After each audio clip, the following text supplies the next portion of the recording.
अब positive charge और negative charge दो तरीके के चार्जेस होते हैं। अब आगे चलते हैं कि जो एक पॉजिटिव जो भी चार्ज होता है, चाहे पॉजिटिव हो चाहे नेगेटिव हो, चार्ज की जो एसआई यूनिट होती है वो होती है कूलम। तो हमने लास्ट में ये देखा था कि जो एसआई यूनिट है चार्ज की वो होती है कूलम। जैसे डिस्टेंस की मीटर, जैसे मास की किलोग्राम, इसी तरीके से चार्ज की एसआई यूनिट होती है कूलम। तो अब 1 coulomb is that quantity of electric charge which exerts a force of 9 into 10 की power 9 newtons on an equal charge placed at a distance of 1 meters from it. All the matter contains positively charged particles called protons and negatively charged particles called electrons. तो जितना भी matter है उसमें सब में positively charge particles भी होंगे जिनको प्रोटॉन्स बोलते हैं, नेगेटिवली चार्ज पार्टिकल्स भी होते हैं जिनको हम इलेक्ट्रॉन्स बोल देते हैं। उसके बाद a proton possesses a positive charge of 1.6 into 10 की power minus 19 coulomb, whereas an electron possesses a negative charge of 1.6 into 10 की power minus 19 coulomb. तो प्रोटॉन में एक पॉजिटिव चार्ज होता है 1.6 इंटू 10 की पावर माइनस 19 कूलम का, और ऐसे इलेक्ट्रॉन में नेगेटिव होता है, वैल्यू सेम रहेगी। अब क्वेश्चन देखिएगा, क्वेश्चन क्या है, इन्होंने पहला क्वेश्चन क्या पूछा है। फर्स्ट क्वेश्चन है calculate the number of electrons constituting 1 coulomb of charge. ठीक है, तो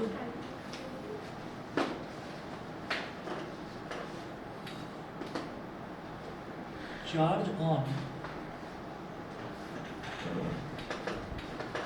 1 इलेक्ट्रॉन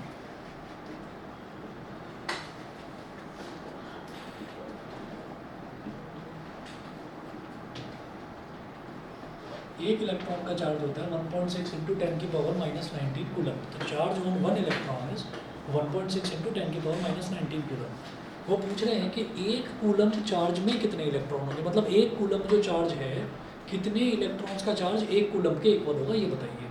ठीक है, तो कितने इलेक्ट्रॉन्स यानी कि हाउ मैनी इलेक्ट्रॉन्स। तो जो चीज़ हमको निकालनी होती है किसी भी स्टेटमेंट में, किसी भी इक्वेशन में, जो चीज़ हमको निकालनी होती है उसको हम राइट हैंड साइड में रखते हैं।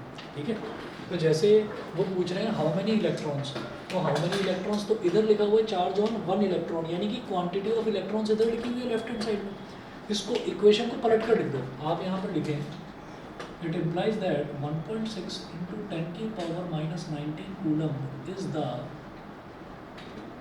चार्ज ऑन, ये चार्ज ऑफ 1 इलेक्ट्रॉन, क्योंकि मुझे नंबर ऑफ इलेक्ट्रॉन्स निकालने हैं तो इस वजह से मैंने क्वांटिटी ऑफ इलेक्ट्रॉन्स को मैंने राइट हैंड साइड में लिख दिया उसको 1 इलेक्ट्रॉन। ठीक है, इतने कूलम, ये चार्ज कितने पर होता है, एक इलेक्ट्रॉन का इतना चार्ज होता है।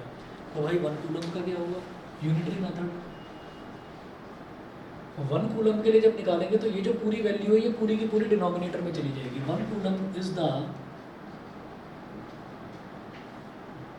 चार्ज ऑफ 1 अपॉन 1.6 इंटू 10 की पावर माइनस 19 इलेक्ट्रॉन्स। ये कैसे पता चला कि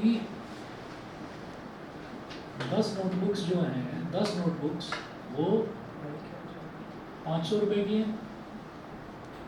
10 नोटबुक्स जो है वो 500 रुपये की हैं, तो ये बता दो एक नोटबुक कितने की है, कैसे बताओगे। अगर 1 यूनिटरी मेथड, यूनिटरी का मतलब क्या होता है, यूनिट के लिए अगर मैं कुछ कैलकुलेट करना चाह रहा हूँ, यूनिट मतलब 1 के लिए। 10 नोटबुक की कॉस्ट 500 रुपये, तो एक नोटबुक की कॉस्ट कितनी होगी, ये 10 यहाँ डिनोमिनेटर में चला जाएगा, 500 अपॉन 10, ये कितना हो गया 50 रुपीज़ की एक नोटबुक होगी।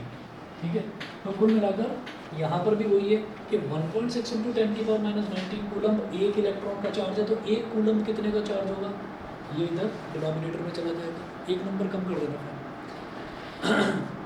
तो 1 अपॉन 1.6 इंटू 10 की पावर माइनस 19 ये हो गया। अब जब इसको डिवाइड करेंगे तो हम क्या करेंगे, ये जो 1.6 है इसका जो पॉइंट है ये हट गया, तो एक ज़ीरो बन गया ऊपर, तो 10 इंटू ये 10 की पावर माइनस 19 है, ये भी ऊपर चला जाएगा, तो ये बन जाएगा 10 की पावर प्लस 19 अपॉन 16। ठीक है, अब क्या करो, यहाँ से ये 10 है, एक ज़ीरो और लगा दो, और ये बन गया 10 की पावर 18 और अपॉन 16 हो गया। अब क्या है, 16 1 16, 16 6 96, 100 में से 96 सब्ट्रैक्ट करेंगे कितना आ जाएगा 4, ठीक है 4 आ जाएगा। मैंने पूरा 100 ले लिया था तो पॉइंट के बाद वाला 0 है, तो 4 के आगे 0 लगाया 40 हो गया, 16 2 ज़ा 32, 40 माइनस 32 इज़ 8, 8 0 80, 16 5 ज़ा 80, ये हो गया 6.25 इंटू 10 की पावर 18 इलेक्ट्रॉन्स।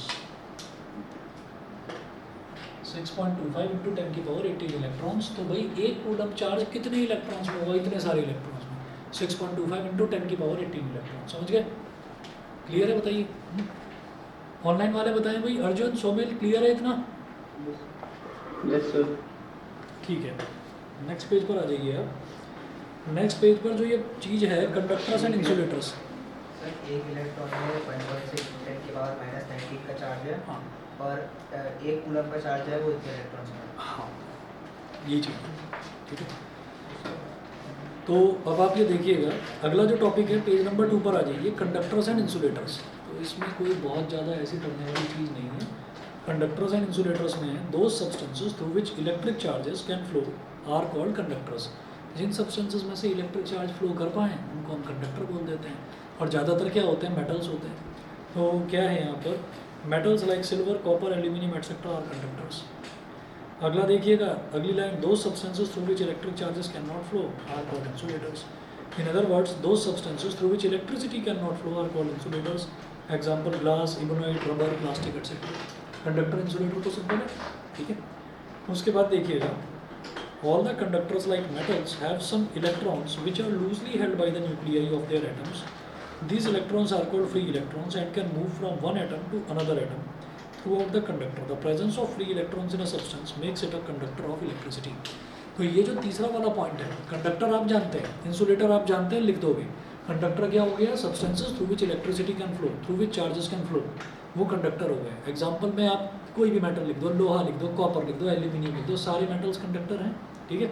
उसके बाद हम बात करेंगे इंसुलेटर की। तो आप कहेंगे कि जिसके थ्रू इलेक्ट्रिसिटी पास ना हो पाए, जैसे रबर हो गया, प्लास्टिक हो गया, वुड हो गया, वो क्या है, वो सारे के सारे इंसुलेटर हैं।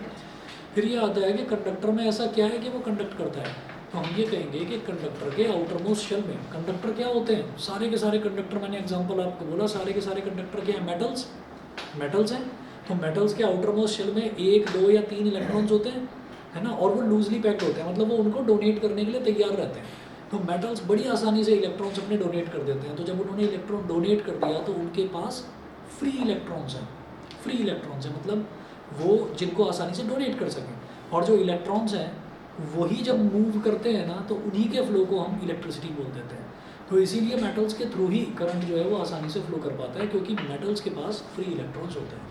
तो अगर क्वेश्चन बनेगा, 1 नंबर का क्वेश्चन आएगा, तो उसमें आप लिखेंगे metals conduct electricity due to the presence of free electrons, बस इतना। अगला देखिएगा, the electrons present in insulators are strongly held by the nuclei of their atoms.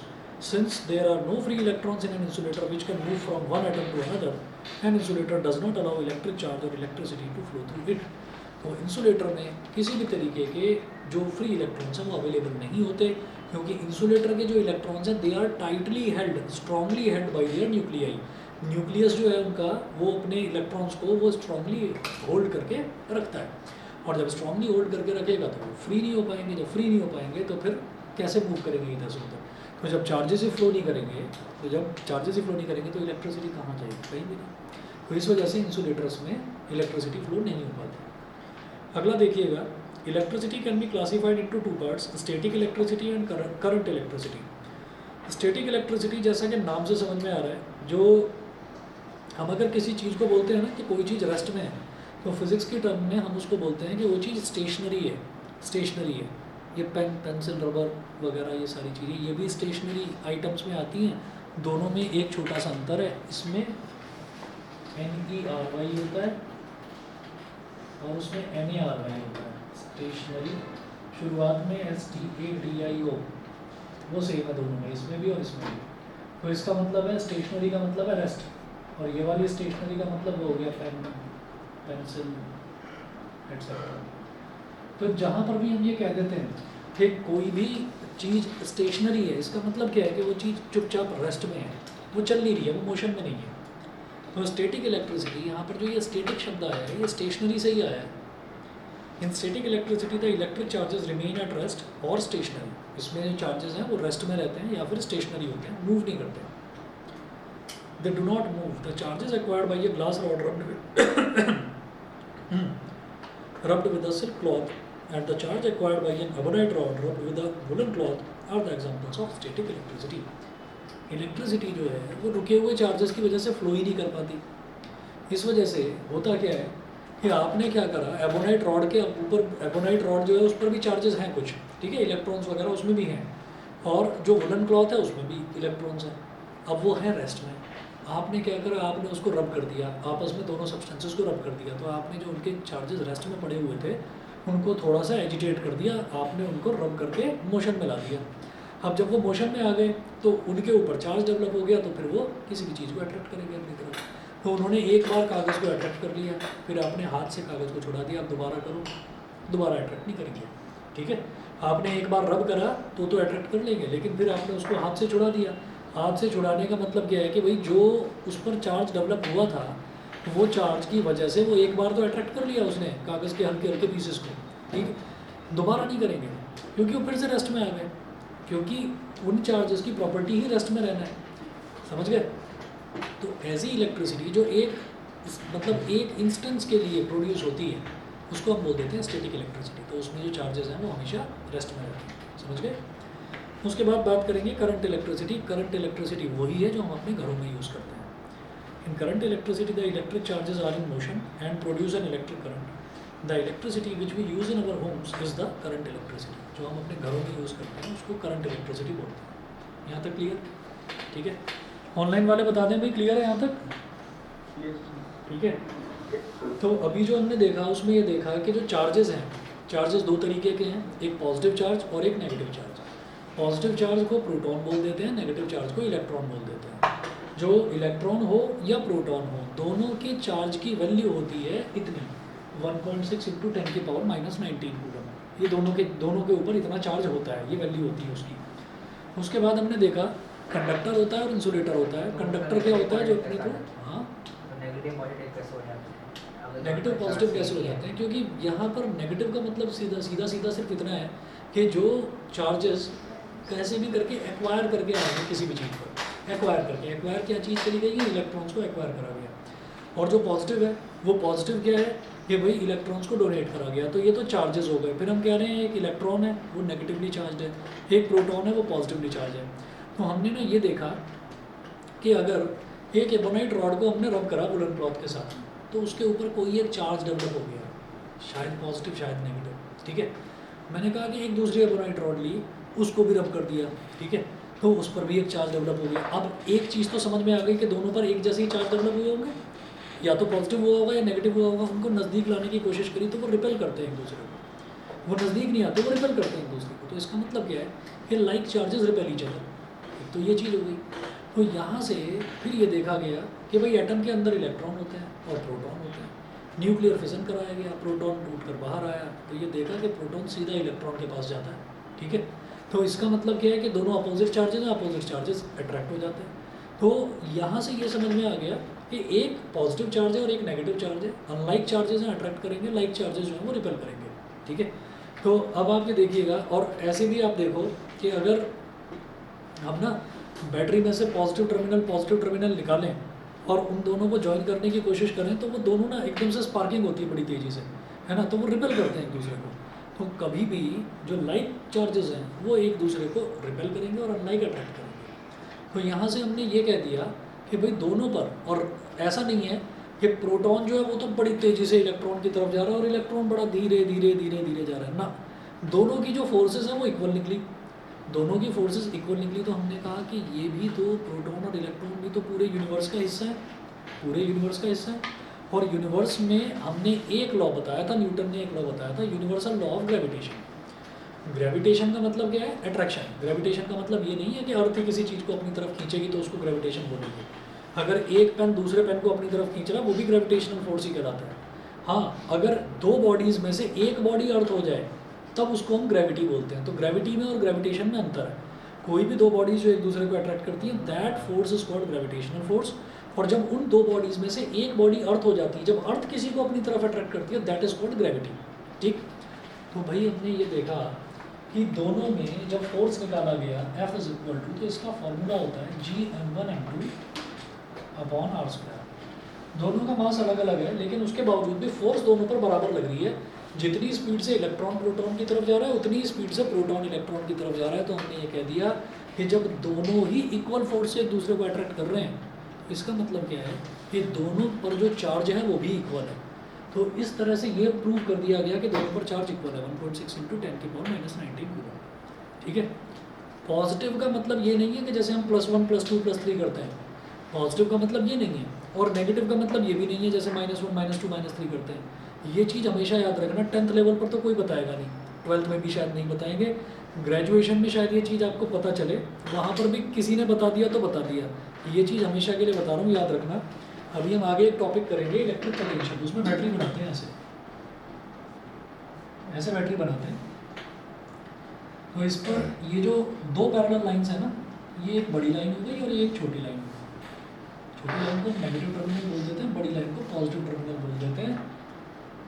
बहुत इंटेलिजेंट स्टूडेंट्स और बहुत इंटेलिजेंट टीचर्स सारी ज़िंदगी यही समझते रहते हैं कि पॉजिटिव का मतलब प्लस है, प्लस मतलब कि ये वैल्यू जो है ये पॉजिटिव वाली होगी, जैसे न्यूमेरिक पॉजिटिव होती है 1 2 3 4 प्लस के, और ये शायद -1 -2 -3, ऐसा नहीं होता। इस पॉजिटिव को पॉजिटिव इसलिए बोला जाता है क्योंकि ये हायर वैल्यू पर होता है, और इसको नेगेटिव इसलिए बोला जाता है क्योंकि ये लोअर वैल्यू पर होता है। इसको मैं डिटेल में बताऊंगा, इस चैप्टर में डिटेल में बताऊंगा। हालांकि 10th लेवल पे ज़रूरत नहीं है इस चीज़ की, लेकिन फिर भी हमेशा याद रखना, पॉजिटिव का मतलब ये नहीं है कि यहाँ जो है यहाँ पर जो है कोई पॉजिटिव वैल्यू होगी पोटेंशियल की, और नेगेटिव का मतलब ये नहीं है कि यहाँ पर कोई नेगेटिव वैल्यू होगी। पॉजिटिव और नेगेटिव टर्मिनल इनका नाम दिया जाता है, और ये वैल्यू हायर पोटेंशियल पर होती है और ये वैल्यू लोअर पोटेंशियल पर होती है, इसलिए हायर वाले को पॉजिटिव और लोअर वाले को नेगेटिव बोल दिया जाता है। ठीक है। याद रखना इसको। एक फिजिक्स की बाइबल कहलाती है हैलिडे रेसनिक वॉकर, उसमें ये चीज़ एक्सप्लेन कर रखी है, उसको बहुत कम स्टूडेंट्स और बहुत कम टीचर्स पढ़ते हैं, तो उसमें ये चीज़ है। ठीक है, अगर किसी को कभी पढ़नी हो तो बता देना, रखिए मेरे पास। ठीक, चलिए जी, अब आगे चलता हूँ मैं। हैलिडे रेसनिक वॉकर गूगल पर डालकर देख सकते हो, मार्केट में बहुत कम अवेलेबल है, और अगर है तो न जाने कितने हज़ार की मिलेगी। अगर मिल गई और आप कहोगे नहीं मैं तो 500 रुपये की ले आया, तो फिर वो फोटो कॉपी होगी, पायरेटेड वर्जन मिल जाएगा, लेकिन ओरिजिनल वर्जन जो है वो अब रेयरली अवेलेबल है, नहीं मिलता है। कौन सी? ये है HALIDAY Halliday, RESNICK Resnik, WALKER। आपने HC वर्मा तो सुना होगा, IE इरोडोव सुना होगा फिजिक्स में, नहीं सुना है तो मैं बता देता हूँ। इरोडोव HC वर्मा के भी गुरुजी हैं, बहुत ऊंची लेवल की किताब है, रशियन राइटर है। और ये जो हैलिडे रेसनिक वॉकर है, इसको कहा जाता है कि बाइबल ऑफ फिजिक्स है, मतलब इससे ऊपर की कोई बुक है नहीं, इसमें सारी कुछ इन्फॉर्मेशन है फिजिक्स के बारे में, और कोई बहुत बड़ी बुक नहीं है, इतनी मोटी बस, कोई ज़्यादा मोटी नहीं। मोटी कहाँ होती है? अरे भाई 11th में आओगे तो ML खन्ना देखकर चक्कर आ जाएंगे, मैथ्स की ML खन्ना इंडियन राइटर है, और पूरे वर्ल्ड लेवल में उससे ऊंची कोई बुक नहीं है ML खन्ना से ऊंची। ठीक है, एक राइटर होते थे एसन लूनी, उनकी एक बुक आती थी, वो भी जो है वो भी रशियन राइटर थे, तो उनसे भी ऊपर टॉप सेलिंग बुक है ये।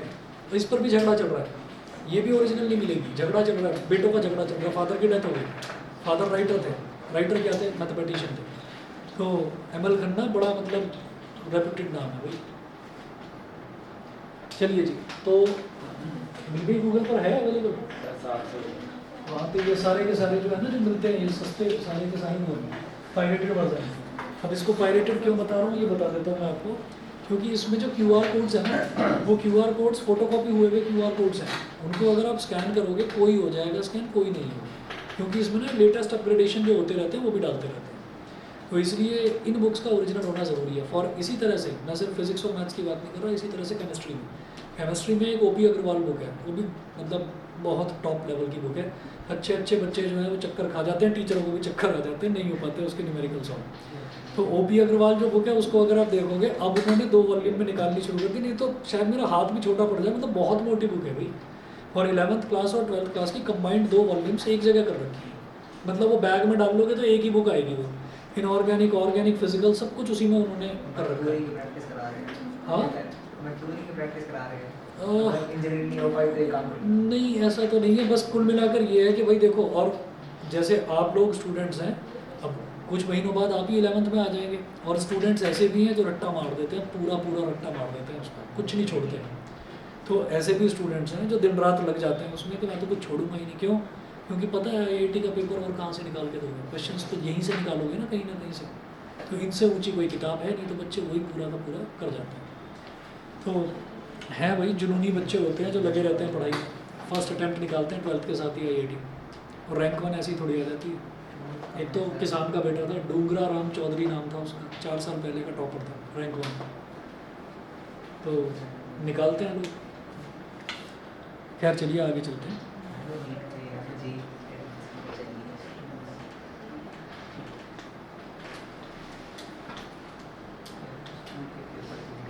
चलिए जी, तो खैर कुल मिलाकर मैं आपको ये समझा रहा था कि जो हम अपने घरों में इलेक्ट्रिसिटी यूज़ करते हैं, वो जो इलेक्ट्रिसिटी होती है उसको हम करंट इलेक्ट्रिसिटी बोलते हैं। उसके बाद आगे चलते हैं इलेक्ट्रिक पोटेंशियल पर। अब इलेक्ट्रिक पोटेंशियल क्या है? इलेक्ट्रिक पोटेंशियल जो है ना, ये हमारी डे टू डे लाइफ से ही टर्म आई है पोटेंशियल। जैसे कई बार क्या, अभी तो आपको लेटेस्ट याद होगा, जो भी PTM हुई है ज़्यादातर सभी बच्चों की, प्रेसिडियम वालों की भी हुई है, बैंड वालों की भी हुई है, ठीक है। तो घाव ताजे ताजे होंगे अभी। एक कॉमन सा डायलॉग है जो कुछ टीचर्स तो ऐसे होते हैं जो मतलब बहुत ज़्यादा डांट देते हैं, कुछ टीचर्स ऐसे होते हैं जो समझ जाते हैं कि बच्चा किस लेवल का है, तो वो बता देते हैं कि हाँ भाई इस बच्चे में पोटेंशियल है। तो आपने सुना होगा भी पोटेंशियल तो बहुत है लेकिन उसको यूटिलाइज नहीं करता, सुना होगा ना ये शब्द। तो पोटेंशियल का मतलब क्या है? कैपेबिलिटी। हमारे अंदर कैपेबिलिटी कितनी है। अब बात करते हैं इलेक्ट्रिक पोटेंशियल की। तो ये जो इलेक्ट्रिक पोटेंशियल है, ये इलेक्ट्रिक पोटेंशियल क्या है कि इलेक्ट्रिसिटी प्रोड्यूस करने की या प्रोवाइड करने की कैपेबिलिटी कितनी है किसी भी डिवाइस के अंदर। इलेक्ट्रिसिटी प्रोवाइड कौन सी डिवाइस करती है? बैटरी। अभी तक ये समझ लीजिए कि अभी तक मैं घरों में जो करंट हम देते हैं ना, ऑल्टरनेटिंग करंट जो हम अप्लाई करते हैं, भाई हमें अगर फ़ैन चलाना है तो हम कहेंगे सॉकेट किधर है, वायर ये है, सॉकेट जोड़ दिया, चल भाई फ़ैन चल रहा है, ठीक है। तो हम यहाँ पर बैटरी तो नहीं ढूंढते ना। अच्छा, वहीं अगर हमको कोई ऐसी डिवाइस चाहिए जिसमें हमें वायर नहीं लेकर जाना, पोर्टेबल डिवाइस, फॉर एग्जांपल एक वॉच, तो वॉच में हम बैटरी लगाएंगे, ठीक है। मोबाइल फ़ोन के अंदर बैटरी होती है, पोर्टेबल होता है। तो ये जो बैटरी है, इस बैटरी को चार्ज करा जाता है, और कुछ बैटरीज ऐसी आती हैं जो प्री चार्ज आती हैं, पहले से ही चार्ज आती हैं, उनकी लाइफ होती है, एक पर्टिकुलर लाइफ होती है, इतनी लाइफ तक ये बैटरी चलेगी, फिर ख़त्म हो जाएगी, फेंक दो उसको, रिचार्जेबल नहीं होती वो, ठीक है। मोबाइल फ़ोन की बैटरी रिचार्जेबल होती है। तो हमने क्या करा कि जो नॉर्मल बैटरी होती है, जैसे रिमोट के सेल होते हैं, रिमोट में डाल देते हैं, तो वो जो बैटरी होती है, वो बैटरी जो है वही इलेक्ट्रिसिटी प्रोवाइड करती है। तो जो हमारा रिमोट है, टीवी का रिमोट या AC का रिमोट, वो भी एक इलेक्ट्रॉनिक डिवाइस है। तो वो किससे चल रहा है? उसको एनर्जी कहाँ से मिल रही है? उसको एनर्जी मिल रही है एक बैटरी से। तो बैटरी के अंदर ये देखा जाता है कि कितना पोटेंशियल है, बैटरी के अंदर ये देखा जाता है कि कितना पोटेंशियल है। पोटेंशियल मतलब कितनी चलेगी ये बैटरी, 1 साल चलेगी, 2 साल चलेगी, तो उस पर उसकी लाइफ भी लिखी रहती है।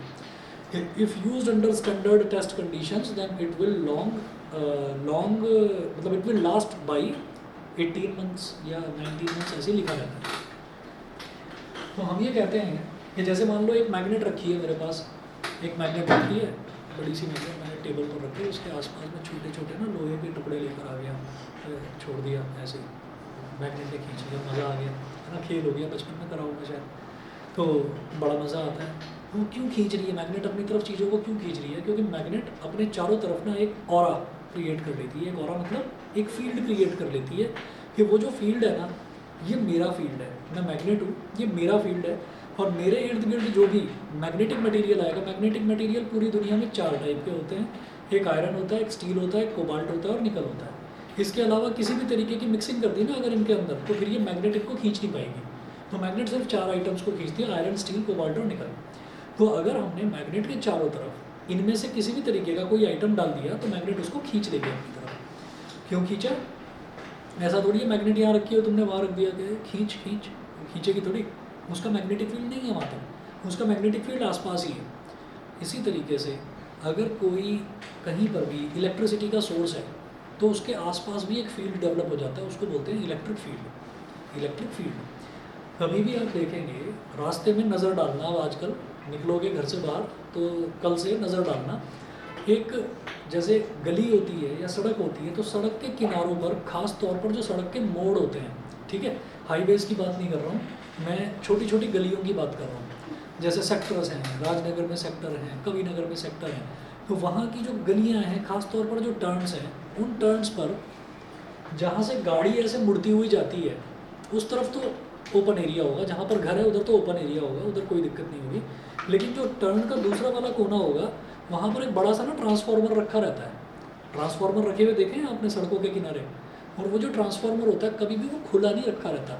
उस ट्रांसफार्मर के नीचे एक बड़ा सा सीमेंट का प्लेटफॉर्म बना रहता है, और उसके चारों तरफ एक लोहे की जाली लगी रहती है बड़ी सी, और उस पर एक स्केलेटन बना रहता है, उस पर ऐसे वो हड्डी लगी रहती है ना, डेंजर 440 वोल्ट खतरा, ये लिखा रहता है ना।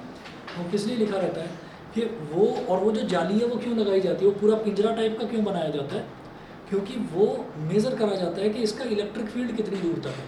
अगर उसमें कोई जानवर आ गया तो वो ट्रांसफार्मर खींच लेगा उसको अपनी तरफ, जैसे मैग्नेट खींचती है ना मैग्नेटिक मटेरियल्स को, तो ऐसे ही इलेक्ट्रिक डिवाइस जो होती है वो भी अपनी तरफ खींचती है इलेक्ट्रॉनिक आइटम्स को, कंडक्टर्स को। क्या हम कंडक्टर हैं? क्या जानवर कंडक्टर हैं? याद रखना, हम कंडक्टर हैं, और जितने भी एनिमल्स हैं, जितनी भी लिविंग थिंग्स हैं, सारे के सारे कंडक्टर हैं। क्यों हैं हम कंडक्टर?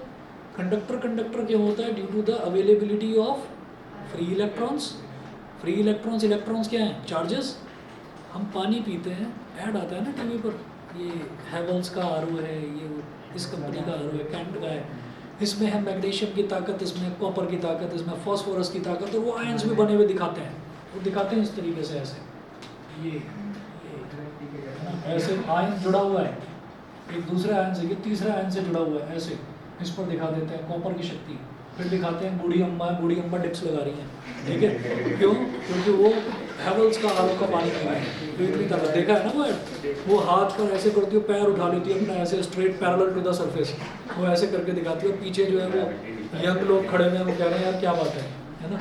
तो वो क्या है, हमारी बॉडी के अंदर क्या है, हमारी बॉडी के अंदर आयंस जो है वो फ्लो करते रहते हैं। किसके अंदर? ब्लड के अंदर। जो ब्लड होता है, ब्लड कंटिन्यूसली फ्लो कर रहा है। और कभी भी सुनना, कभी भी ध्यान देना, anything which can flow is called stream और करंट। ये मैथ्स में क्वेश्चन आपने करे होंगे अप स्ट्रीम डाउन स्ट्रीम के, तो वो आपको बोलते हैं कि एक तो स्पीड ऑफ बोट बताओ स्टिल वाटर में, और एक बताओ स्पीड ऑफ करंट। एक दो क्वेश्चन में देख लेना, ऐसा भी आएगा कि स्पीड ऑफ स्ट्रीम तो पूछते हैं, उस स्ट्रीम को करंट भी बोलते हैं। तो anything which can flow is called current, उसको करंट बोलते हैं। तो पानी लगातार फ्लो हो रहा है, वो भी करंट है। ब्लड लगातार फ्लो हो रहा है, वो भी करंट है। करंट को एक इलेक्ट्रॉनिक आइटम मिला, ट्रांसफार्मर मिला, इलेक्ट्रिक फील्ड मिला, तो हम उसकी तरफ अट्रैक्ट हो गए। सर तो ब्लड अट्रैक्ट होगा, मैग्नेटिक ब्लड। हाँ होगा ना, होगा। और यही एक बेस बनता है हमारी बॉडी में मैग्नेटिक रेजोनेंस इमेजिंग का, एमआरआई का। अगर ब्लड फ्लो ना करे ना, किसी भी डेड बॉडी का अगर एमआरआई करेंगे कुछ नहीं आएगा, कुछ नहीं आएगा। क्यों? क्योंकि उसकी बॉडी में ब्लड फ्लो करना बंद हो गया, ब्लड रुक गया है वहीं के वहीं। तो इसलिए हमेशा ये याद रखना कि ह्यूमन बॉडी हो या एनिमल बॉडी हो, जिसके अंदर भी ब्लड फ्लो कर रहा है कंटिन्यूसली, ठीक है, वो क्या है? वो कंडक्टर है। तो इसीलिए उसके आसपास किसी को जाने नहीं दिया जाता, उसको कहा जाता है इलेक्ट्रिक फील्ड। ये समझ में आ गया? कोई भी बड़ी इलेक्ट्रॉनिक डिवाइस है, उसके आसपास होता है इलेक्ट्रिक फील्ड। कोई भी मैग्नेट है, उसके आसपास होता है मैग्नेटिक फील्ड। मैग्नेट क्या करती है? मैग्नेट जो है मैग्नेटिक मटेरियल्स को अपनी तरफ खींच लेती है, और जो इलेक्ट्रॉनिक डिवाइस है जस्ट लाइक ए ट्रांसफार्मर, वो जितने भी कंडक्टर्स हैं उनको खींच लेता है कि आ जाओ भाई, तुम तो मेरी कैटेगरी को बिलोंग करते हो, कहाँ जा रहे हो, ठीक। तो अब क्या होगा कि अब हमने देख लिया ऐसा एक इलेक्ट्रिक फील्ड, कोई भी एक ट्रांसफार्मर लिया और ट्रांसफार्मर के आसपास का एक देख लिया इलेक्ट्रिक फील्ड। इसको मैं ऐसे बोल रहा हूँ, इलेक्ट्रिक फील्ड।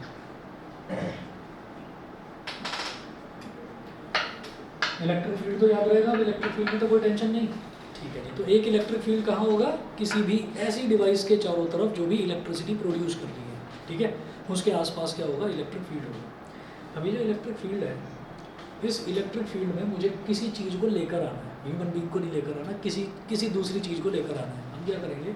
हम एक चार्ज लेकर आते हैं, और चार्ज कितने कूलम का लेकर आएंगे? Unit charge. यूनिट चार्ज का मतलब 1 कूलम का चार्ज। कहाँ से लाना है? थोड़ी दूरी से लेकर आ गए चार्ज को और इलेक्ट्रिक फील्ड में रख दिया, ठीक है। तो हमने कहा यार थोड़ा वर्क करना पड़ रहा है इसमें, तो लाना पड़ रहा है। कोई भी चीज़ अगर मैं कहीं से लेकर आता हूँ और रख देता हूँ कहीं पर, तो वर्क तो करना पड़ेगा ना। वर्क डन का फॉर्मूला क्या होता है? कोई बात नहीं, याद नहीं होगा, मैं याद दिला देता हूँ। फोर्स इनटू डिस्प्लेसमेंट, ये होता है वर्क डन, ठीक है। अब वर्क डन में हमें ताकत लगानी पड़ रही है और उसको डिस्प्लेस कराना पड़ रहा है।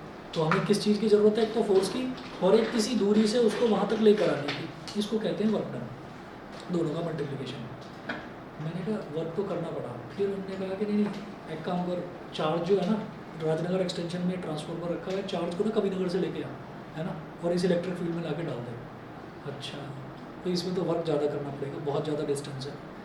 तो हमने कहा कि कितना कर सकते हो तुम वर्क, कितनी दूर तक का चार्ज ला सकते हो। हम कहेंगे भाई बहुत दूर तक का, इनफाइनाइट डिस्टेंस तक का हम चार्ज जो है वो लेकर आ सकते हैं।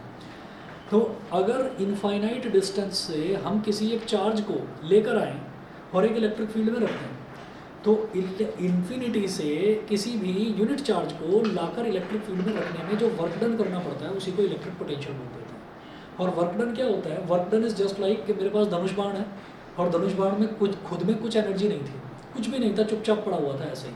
अब मैंने क्या करा, बाण को धनुष में लगाया, उसको खींच दिया। तो खींचने में मैंने ताकत लगाई ना, फोर्स भी लगाई, और फोर्स लगाया तो वो तीर पीछे की तरफ खिंचा, इसका मतलब उसमें डिस्प्लेसमेंट भी हुआ। तो ये मैंने वर्क डन करा। ये वर्क डन कहाँ इकट्ठा हो गया, ये उसकी जो स्ट्रिंग है ना, जो धनुष है, धनुष की जो स्ट्रिंग है उसमें ये इकट्ठा हो गया वर्क डन। तो work done is stored as potential energy, और फिर आपने उसको छोड़ दिया तो वो तीर एकदम से तेज़ी से निकल कर जाएगा, टारगेट को स्ट्राइक करेगा। तो हमने कहा कि इसी तरीके से अगर हम कभी भी वर्क डन करते हैं ना, किसी भी चीज़ पर वर्क डन करते हैं, तो उसमें एक पोटेंशियल एनर्जी डेवलप हो जाती है। तो अब मैं इन्फिनिटी से एक चार्ज को लेकर आया और इलेक्ट्रिक फील्ड में रख दिया। इन्फिनिटी का सिंबल क्या है, और यहाँ पर एक चार्ज रखा हुआ था Q। समझने के लिए एक कूलम का ले लेते हैं चार्ज, और इसको यहाँ से लाकर हमने इस इलेक्ट्रिक फील्ड में रख दिया। इन्फिनिटी से किसी भी चार्ज को लाकर इलेक्ट्रिक फील्ड में रखने में जो वर्क डन करना पड़ता है, that work done is called electric potential. यहाँ तक समझ गए, समझ गए? अब क्या हुआ, अब हमने कहा कि यहाँ मतलब तक किसी और ऑब्जेक्ट की इलेक्ट्रिक फील्ड से हम कोई चार्ज उठा के किसी और इलेक्ट्रिक फील्ड में रखें तो वो वर्क हमारा हो जाएगा, वो भी वर्क हो जाएगा। उस वर्क को क्या बोलेंगे, आ रहा हूँ मैं अभी उस पर। हमने ये कहा कि इन्फिनिटी से, इन्फिनिटी किसको लिया जाता है, बहुत बड़े डिस्टेंस को लिया जाता है। वो बहुत बड़ा डिस्टेंस मान लिया जाता है कि सन का डिस्टेंस जो अर्थ से है, that is taken as infinity. ठीक है, वो इस वजह से कह रहे हैं क्योंकि वो दूर भी है बहुत ज़्यादा, और उसको मेज़र भी नहीं करा जा सकता, क्योंकि सन तक आप नहीं जा सकते। इनडायरेक्ट मेथड से मेज़र करा जाता है सन का डिस्टेंस, डायरेक्ट कोई मेथड नहीं है कि आप डायरेक्टली मेज़र कर लो।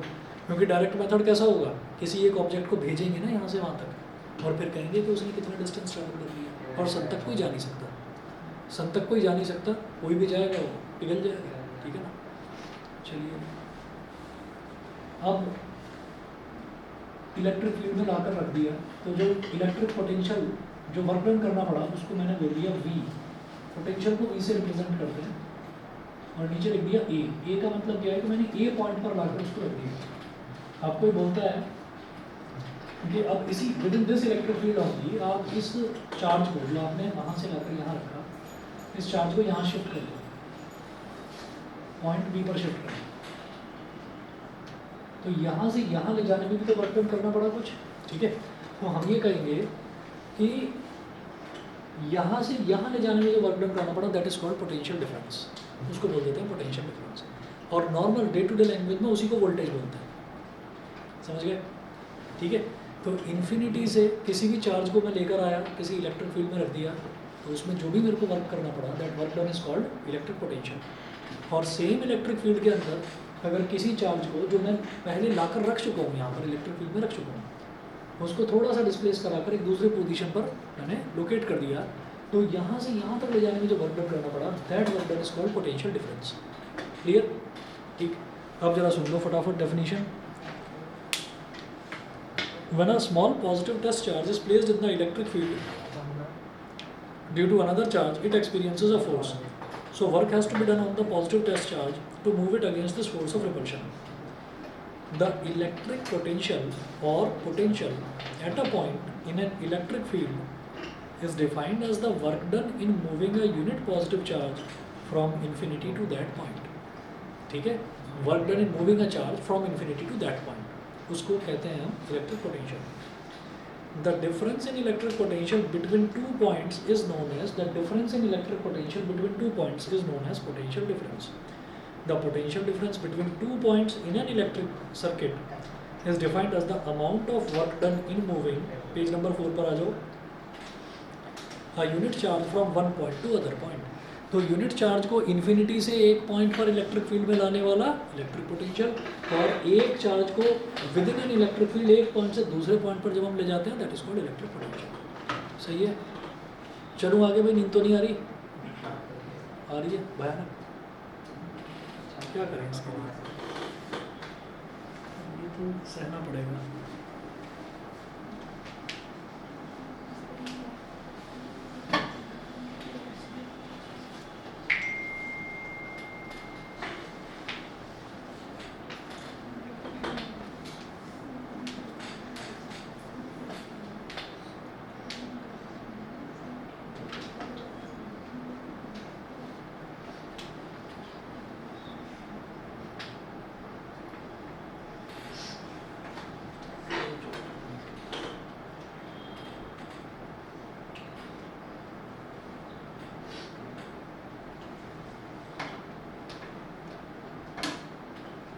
एक मिनट रुकिए बस.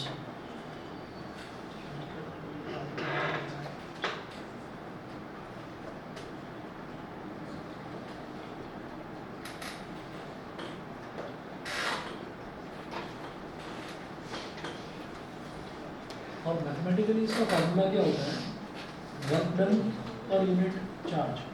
ठीक है. अब वर्क डन जो है इसकी यूनिट क्या होती है, जूल, और चार्ज की यूनिट होती है कूलम. तो ऐसा ही यूनिट ऑफ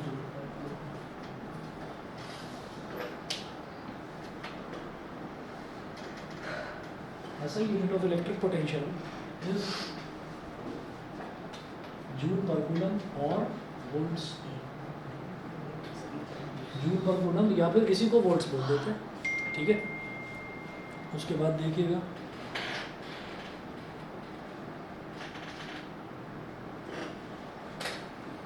जूल पर कूलम और सर वोल्ट्स. इसमें क्यू हमारा उसका चार्ज है, और जो वर्क डन हमारा क्या बोलते हैं तो उसका वर्क डन को तो W बोल देते हैं, और चार्ज का जो सिंबल होता है वो Q होता है ना.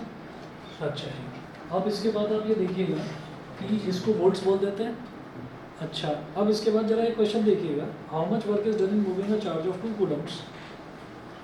अगला जो क्वेश्चन है, how much work is done in moving a charge of 2 Coulomb's. तो चार्ज कितना दे रखा है, 2 कूलम का. तो Q की वैल्यू दे रखी है 2 कूलम. चार्ज को Q से रिप्रेजेंट करते हैं. ठीक है. अच्छा, from a point at 118 volts to a point at 128 volts. तो एक पॉइंट पर तो पोटेंशियल है 118 वोल्ट, दूसरे पॉइंट पर पोटेंशियल है 128 वोल्ट. हमें निकालना होता है पोटेंशियल डिफरेंस. ठीक है.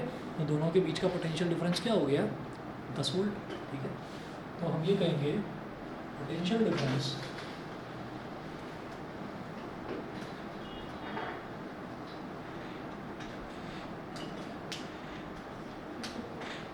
V is equal to 128 minus 118. तो ये हो गया 10 वोल्ट. ठीक है. अब देखिएगा वो पूछ रहे हैं वर्क डन बताओ. फॉर्मूला ये ना, V is equal to W upon Q. W is equal to क्या हो गया, V into Q. V कितना है 10 और Q कितना है 2, 20 जूल. वर्क डन की यूनिट क्या होती है, जूल होती है, 20 जूल होगी. अगला देखिएगा question, how much energy is given to each coulomb of charge.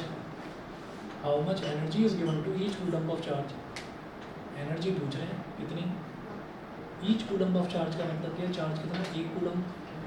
Each का मतलब पर मतलब 1 coulomb. Through a 6 volt battery. 6 volt battery, 6 volt का मतलब अगर सिंपली वोल्ट दे रखा है तो समझ जाना पोटेंशियल डिफरेंस दे रखा है, वही मुझे चाहिए होता है. ठीक है. तो पोटेंशियल डिफरेंस का जो नोटेशन होता है, इसको सिंबल क्या होता है, वो V होता है. बताओ तो क्या. कार्तिक कौन है, कार्तिक बोलो तो.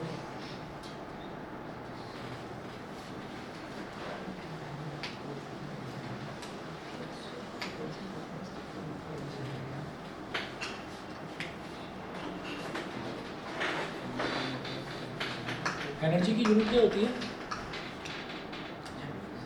एनर्जी की यूनिट बोलो, जूल होती है, और वर्क डन की उसकी भी जूल होती है। तो याद रखना, एनर्जी को जब आपका मन करे वर्क डन से रिप्लेस कर सकते हो, वर्क डन को एनर्जी से रिप्लेस कर सकते हो। क्यों? क्योंकि कोई भी बॉडी वर्क कितना करेगी जितनी उसके अंदर एनर्जी होगी, ठीक है।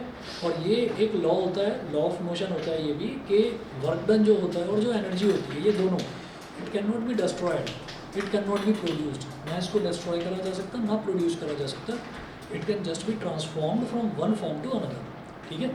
तो इसका मतलब क्या है कि यहाँ पर वर्क डन लिखो या एनर्जी लिखो, एक ही बात है, ठीक है। वर्क डन कभी ख़त्म नहीं होता, वर्क डन अगर ख़त्म हो गया है तो इसका मतलब उसने किसी चीज़ को एनर्जी प्रोवाइड कर दी है। और एनर्जी जो आप वो इन्फिनिटी से आपने चार्ज लिए वहाँ रखा, तो उसका भी क्या नाम था?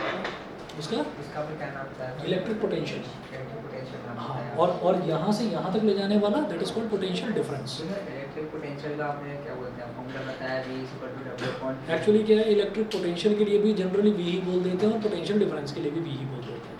और क्या करते हैं, शॉर्ट में बोल देते हैं V की वैल्यू सेम ही होती है। किसकी? दोनों ना, दोनों V की वैल्यू सेम नहीं होती, मैं बता दूँ। इसको क्या करते हैं ना, इसको कुछ ऐसा कर देते हैं हम कि जनरल लैंग्वेज में ऐसे ही V लिख देते हैं, लिखना नहीं चाहिए V, उसको VAB लिखना चाहिए। पोटेंशियल डिफरेंस जो है, पोटेंशियल डिफरेंस को VAB लिखना चाहिए, VAB, समझ गए। और अब आप ये देखिएगा कि फिर दोनों का फॉर्मूला सेम कैसे हो गया। फॉर्मूला सेम इस वजह से हो गया कि वहाँ पर मैंने पहले ही बोला था कि यहाँ से यहाँ तक आने में वर्क डन जो करना पड़ेगा, और मैं क्या लेकर आता हूँ, मैं चार्ज लेकर आता हूँ 1 कूलम का, 1 कूलम का, ठीक है। तो फॉर्मूला उसका भी यही है, उसको मैं सिर्फ वर्क डन इस वजह से बोल रहा हूँ क्योंकि work done upon charge, charge मैंने 1 कूलम का लिया तो वर्क डन अपॉन 1 हो गया वो, तो इसलिए इलेक्ट्रिक पोटेंशियल में सिर्फ वर्क डन बोल रहे हैं, और यहाँ पर पोटेंशियल डिफरेंस में बोल रहे हैं work done upon charge. Upon charge का मतलब ये है, हो सकता है 2 कूलम का चार्ज हो, तो उसको अगर 2 से ही डिवाइड कर दिया तो 1 के लिए हो गया ना वो यूनिटरी मेथड में। तभी तो आपने यहाँ पे 10 वोल्ट को W अपॉन Q एक्चुअली क्या है, ये VAB है, ये VAB है, और ये भी VAB है, ठीक है ना। हमारे पास कभी भी इलेक्ट्रिक पोटेंशियल कैलकुलेट करने के लिए नहीं आएगा, हमारे पास पोटेंशियल डिफरेंस है, क्योंकि इनफाइनाइट डिस्टेंस वो देंगे ही नहीं समझे अभी। मेरे को ये मैं अगर VAB वहाँ पे 10 है तो आपने वहाँ पे V की वैल्यू 10 क्यों ली है फिर?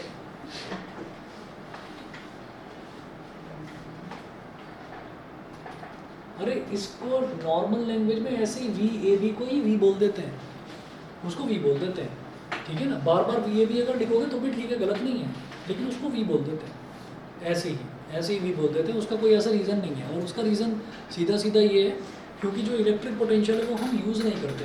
इलेक्ट्रिक पोटेंशियल में क्या है कि इनफाइनाइट डिस्टेंस चाहिए होता है, तो हमें इनफाइनाइट डिस्टेंस वाला चाहिए ही नहीं होता, हमें वो वाला इलेक्ट्रिक पोटेंशियल निकालना ही नहीं होता, समझ गए। तो हम हर बार पोटेंशियल डिफरेंस ही निकालेंगे, तो बार बार VAB लिखने से बेटर ऑथर भी थोड़ी 1-2 क्वेश्चन में VAB लिखेगा, फिर आप देखेंगे 3rd क्वेश्चन से V लिखना शुरू कर देगा। अब देखिएगा, अब ये बोल रहे हैं कि इसमें एनर्जी बताइए, जैसे V = W अपॉन Q है, एनर्जी अपॉन Q हो गया, तो एनर्जी क्या हो गया, V × Q,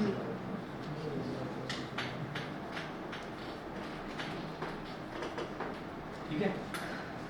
V कितना है 6 वोल्ट, Q कितना है 1 कूलम, तो क्या हो गया 6 joule.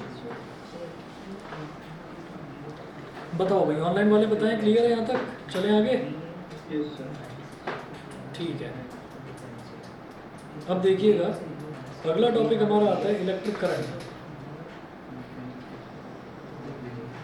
When two charged bodies at different electric potentials are connected by a metal wire, then electric charges will flow from the body at higher potential to the one at lower potential till they both acquire the same potential. This flow of charges in the metal wire constitute an electric current. तो जब 2 charge bodies को connect कर दिया जाता है और एक body पर पोटेंशियल ज़्यादा होता है, एक बॉडी का पोटेंशियल डिफरेंस ज़्यादा होता है, एक का कम होता है, तो जो डिफ्यूज़न वाला कॉन्सेप्ट है सीधा सीधा कि जहाँ पर भी गैसेस हायर कंसंट्रेशन में होंगी वो हायर से लोअर की तरफ जाएंगी। इसी तरीके से अगर कोई ज़्यादा किसी का पोटेंशियल डिफरेंस है तो उसके पास ज़्यादा चार्जेस हैं, और किसी का कम पोटेंशियल डिफरेंस है तो उसके पास कम चार्जेस हैं। तो अगर मैंने एक हाई पावर की बैटरी को एक लो पावर की बैटरी से कनेक्ट कर दिया तो हाई से लो की तरफ चार्जेस का फ्लो शुरू हो जाएगा। ये ट्यूबलाइट क्यों जलती है जब मैं इसमें करंट प्रोवाइड करता हूँ, क्योंकि हम करंट प्रोवाइड करा रहे हैं 220 वोल्ट का, और ट्यूबलाइट के अंदर क्या है, ट्यूबलाइट के अंदर पोटेंशियल है ही नहीं, उसके अंदर बैटरी है ही नहीं, तो इसका मतलब वो कितने पोटेंशियल पर है, 0 पर। तो 220 वोल्ट से धीरे धीरे पोटेंशियल उसकी तरफ ट्रांसफ़र होने लगता है और वही फिर एनर्जी में कन्वर्ट हो जाता है, ट्यूबलाइट ग्लो करने लगती है, जल जाती है, ठीक है ना। तो हम ये कहेंगे कि एक तरफ से दूसरे तरफ तक एक चार्ज बॉडी से दूसरी बॉडी तक जो चार्जेस का फ्लो होता है, that flow is called electric current, ठीक है। और उस इलेक्ट्रिक करंट का मैथमेटिकल फॉर्मूला होता है I is equal to Q upon T। Current को रिप्रेजेंट करते हैं, जैसे चार्ज को रिप्रेजेंट करते हैं Q से, ठीक है, चार्ज का जो यूनिट होती है वो कूलम होती है, कूलम में C। ऐसे ही इलेक्ट्रिक पोटेंशियल या पोटेंशियल डिफरेंस को रिप्रेजेंट करते हैं V से, और उसकी यूनिट भी V होती है, V for volts. Work done को W से रिप्रेजेंट करते हैं, ऐसे ही इलेक्ट्रिक करंट को रिप्रेजेंट करते हैं I से, ठीक है, I से। तो देखिएगा I is equal to charge per unit time, यहाँ पर जो ये Q है इसकी यूनिट होती है कूलम, और जो T है इसकी यूनिट होती है सेकंड, तो इसका मतलब ऐसा ही है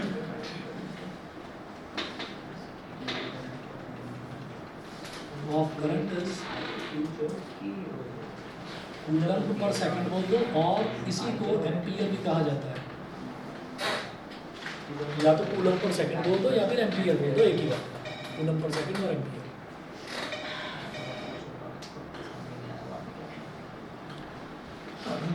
अच्छा जी, अब इसके बाद